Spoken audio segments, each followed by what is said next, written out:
ඔක්කොම නස්නාලේපේ විස්කම් දක්වන සිද්ධාලේපේ ගොඩක් සේවයක් කරනවා කියලා දැක්කා.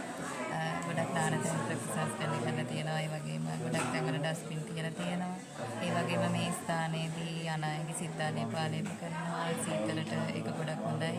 ඒ වගේම බහින අයට නාරායන තෙල් එක දෙනවා ගන්න නැත්නම් යාළම ගන්නවා.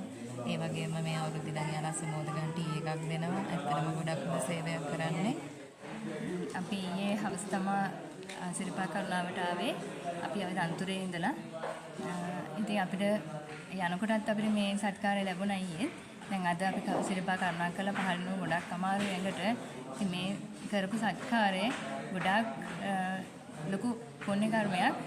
ඉතින් තව තවත් මේ වගේ පින් ඇති වැඩ කරන්න ඔබතුමන්ලාට ශක්තිධෛර්යය ලැබෙන්න ඕන කියලා ප්‍රාර්ථනා කරනවා. අපි නැවතුණා සිද්ධාලේප ගඟුලතැන්න ප්‍රථමාධාර ආයතනේ. එහිදී අපිට සත්කාර කරා අපේ තෙල්ලාලක කරගත්තා. ඒ අතරේදී මගේ ෆෝන් එක මේ පැත්තකින් තියලා මට අමතක වෙලා ගියා. පස්සේ මම හොයාගෙන එනකොට මට හොයාගන්න බැරි වුණා වෙනම තැන් වල හෙව්වා. හැබැයි මේ ආයතනයට ආව පස්සේ ඉතා සුරක්ෂිතව ෆෝන් දෙකම මගේ සහ බිරිඳගේ ස්මාර්ට් ජංගම දුරකථන දෙකම ඒ කාර්ය මණ්ඩලය විසින් කළමනාකාරීත්වයට ලබා දීලා ඒ සම මට නිවැරදිවම මට වාර දුන්නා. මේ කළ උතුම් සත්කාරයට බොහොමත්ම ස්තුතියි සිද්ධාලේප මේ ආයතනයට සහ සිද්ධාලේප ප්‍රධාන කළමනාකාරීත්වයට බොහොම ස්තුති කරනවා. අමතක වෙලා ගිහිල්ලා සිද්ධාලේප ආයතනේ මට ඒකයි නැවත ලබලා දුන්නා.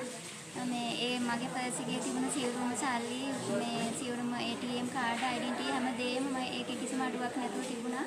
ගොඩාක් කරුණා කරන අවස්ථාවේ අපිට සිද්ධාලේප ආයතනය ලබා දුන්න අසම්බන්ධකම් තේක කරුණා කරන සියලු දෙනාට ගොඩක් වටිනවා කියලා මම මේ අවස්ථාවේ කියනවා.